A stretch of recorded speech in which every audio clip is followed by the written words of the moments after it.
ઉદાહરણ નંબર 10 એક ફેક્ટરી માલિકને ખબર છે કે જાન્યુઆરી થી માર્ચ એટલે કેટલા મહિના તો 3 મહિના થયા સુધીના માસિક ઉત્પાદનનો મધ્યક 350 એટલે એક મધ્યક થયો ત્યાર પછી આગળ એપ્રિલ થી ઓગસ્ટ એટલે એપ્રિલ એટલે ચોથો મહિનો એપ્રિલ મે જૂન जुलाई અને ઓગસ્ટ એમ ટોટલ કેટલા મહિના થયા તો ટોટલ મહિના થયા 5 254 એકમો એટલે x બાર 2 આપેલો છે સપ્ટેમ્બર થી ડિસેમ્બર સપ્ટેમ્બર એટલે 9મો મહિનો ઓક્ટોબર એટલે 10મો મહિનો નવેમ્બર એટલે 11મો મહિનો અને ડિસેમ્બર એટલે 12મો મહિનો ટોટલ કેટલા મહિના 4 એટલે આ 3 ને 5 8 8 ને 4 12 મહિના અને આ x બાર 3 આપેલો છે તે વર્ષમાં તે માસિક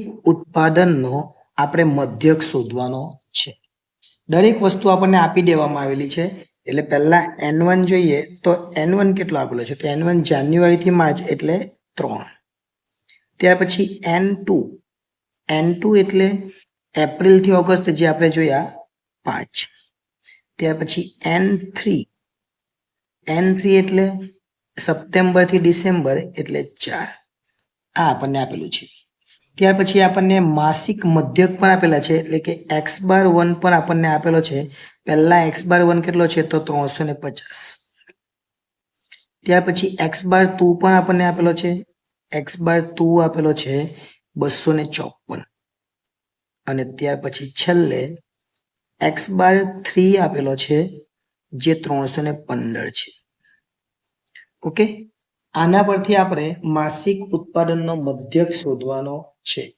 એને મિશ્ર મધ્યક કહેવાય મિશ્ર મધ્યકનું સૂત્ર શું છે તો x બાર c બરાબર અને મિશ્ર મધ્યક એટલે મિશ્ર મધ્યક પૂછે તો પણ આપણે આ જ વસ્તુ કરવાની રહેશે સૂત્ર છે n1 x બાર 1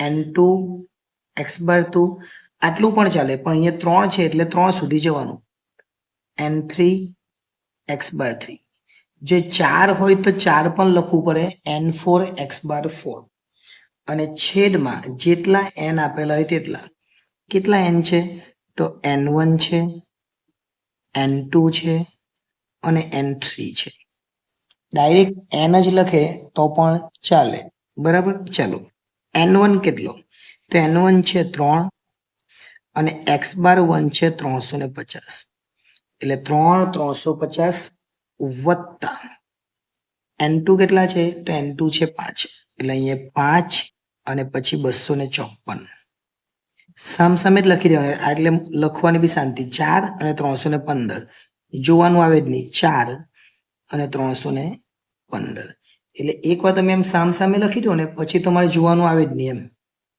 અને ત્યાર પછી n1 કેટલા 3 5 ને 4 એટલે 3 વત્તા 5 વત્તા 4 આ 12 ભાગાકાર કરી નાખે એટલે આપણને 1 મહિનાનો મળી જાય ચલો 350 ગુણ્યા 3 કરવાના 350 ગુણ્યા 3 આપણે કરીએ એટલે 1050 થાય બરાબર ત્યાર પછી 254 ગુણ્યા 5 કરવાના 254 ગુણ્યા 5 કરે એટલે 1270 થાય અને 315 ગુણ્યા 4 કરવાના એટલે 1260 થાય અને છેદમાં 3 ને 5 8 ને 4 12 થઈ જાય એટલે 12 વડે ભાગે એટલે આપણને ખબર છે 1 મહિનાનો મળવાનું છે ટોટલ સરવાળો કરવાનો 1050 1270 અને 1260 એટલે સરવાળો થાય 3580 ભાગ્યા કેટલા છે 12 એટલે x બાર c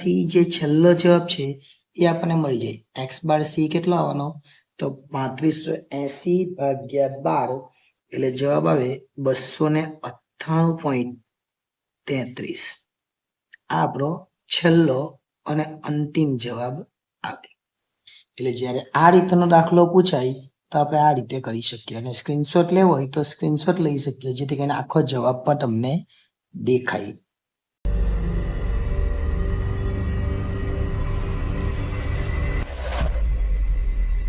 ઉદાહરણ નંબર 11 છે એક ઓફિસમાં સ્ત્રીઓ અને પુરુષોની સંખ્યા એટલે કે કર્મચારીનું પ્રમાણ 1:2 છે. એટલે આપણે પહેલા તો ધારવું પડે સ્ત્રી એટલે એક્સ ધારીએ જનરલી, પરંતુ મધ્યક શોધવાનો એટલે એક્સ આવી જ જવાનો, એટલે આપણે એ ધારીએ. જો સ્ત્રી એ હોય તો પુરુષ કેટલા હોય? કે સ્ત્રી 1 તો પુરુષ 2, તો સ્ત્રી એ તો પુરુષ 2a. કેટલા થાય? 2. સ્ત્રી પુરુષ કરતા ડબલ, એટલે સ્ત્રી અને પુરુષનું પ્રમાણ, પુરુષ જે છે એ સ્ત્રી કરતા 2 ગણા હોય. સ્ત્રીઓ અને પુરુષોની સંખ્યાના મધ્યકો અનુક્રમે 34 અને 37. એટલે મધ્યક આપેલા છે કેટલા? 34 અને 37. એટલે અહીંયા આપણે લખીએ x⁻1 કેટલા? 34 અને x⁻2 કેટલા? તો 37. ઓફિસના બધા કર્મચારીનો ઉંમરનો મધ્યક આપણે શોધવાનો છે. તો n1 તરીકે કેટલા લેવાના? તો n1 તરીકે આપણે લેવાનું સ્ત્રીને અને n2 તરીકે લેવાનું આપણે પુરુષને. એટલે આપણને બધી જ રકમ મળી ગઈ. હવે તો આપણે એકદમ સરળતાથી દાખલો કરી શકીએ. ચલો, આપણું સૂત્ર છે x⁻c બરાબર n1 x⁻1 n2 x⁻2. હવે x⁻3 નથી લેતા કે 2 જ વિગત આપેલી છે, અને છેદમાં n1 વત્તા n1 કેટલા? તો n1 એટલે ખાલી 1 છે અને x⁻1 એટલે 34. સામે જ લખી દેવાનું. એ જ રીતના 2a છે અને 37 છે, અને છેદમાં a વત્તા 2. કેમ? n1 એટલે a અને n2 એટલે 2a, જે આપણે લખેલું છે. હવે 34 ગુણ્યા a એટલે 34a થાય. એ જ રીતના 37 ગુણ્યા 2, 37 દુ 74 થાય અને a, અને છેદમાં 1a અને 2a એટલે 3a થાય. હવે શું કરવાનું? 34 અને 74 આ બંનેનો સરવાળો કરે તો 108 થાય, અને એ તો છેદ પાછળ, અને છેદમાં 3a. તો હવે આ એ નીકળી જાય, એ નીકળી જાય તો x⁻c બરાબર કેટલા વધે? 108 ના છેદમાં 3 વધે. કેટલા વધે? 108 ના છેદમાં 3. એટલે આપણો છેલ્લો જવાબ આવે x⁻c બરાબર 108 ભાગ્યા 3 કરીએ તો 36 એ આપણો મિશ્ર મધ્યક કહેવાય, જે આપણો અંતિમ જવાબ આવે. એટલે આ ઉદાહરણ પણ એકદમ સરળ ઉદાહરણ ગણાવી શકાય.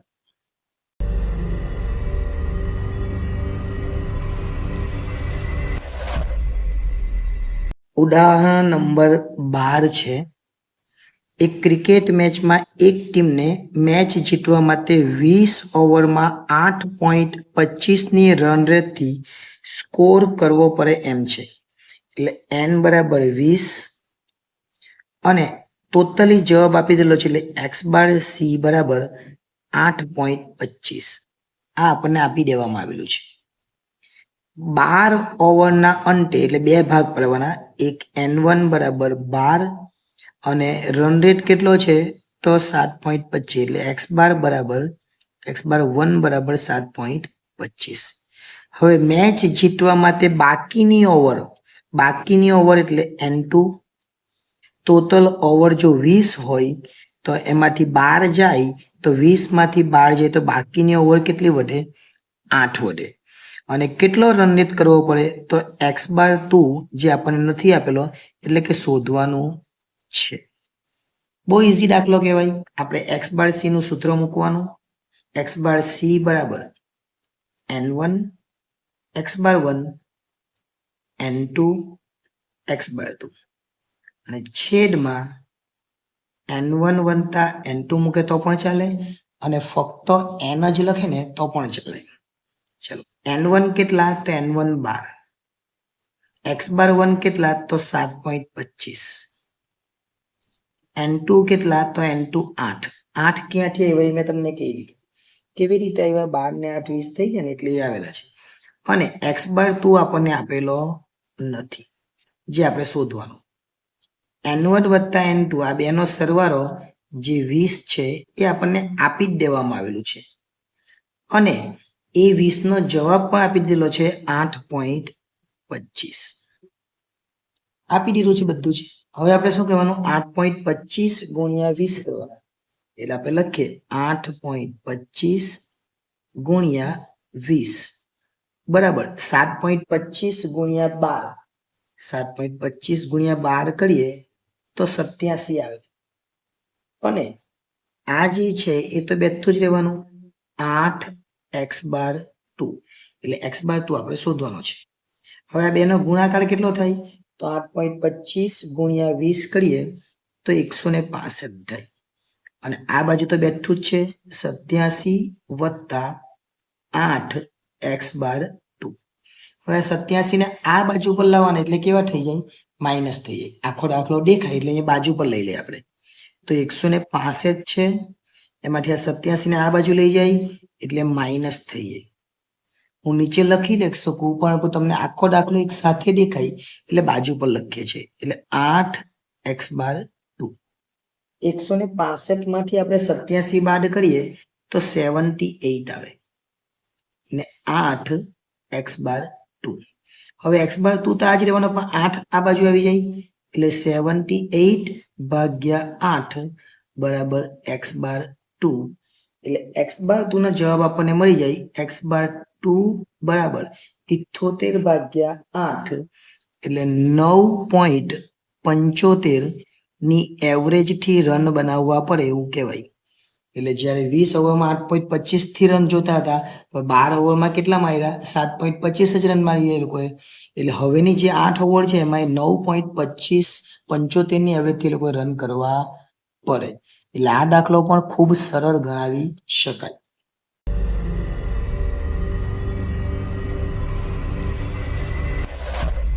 ઉદાહરણ નંબર 13 છે એક વિદ્યાર્થીને થિયરી પેપરમાં 35 ગુણ થિયરીમાં કેટલા ગુણ છે 35 ગુણ પ્રેક્ટિકલ પરીક્ષામાં 15 ગુણ અને મૌખિક પરીક્ષામાં 5 ગુણ એમ 3 પ્રકારની પરીક્ષા લેવામાં આવેલી છે.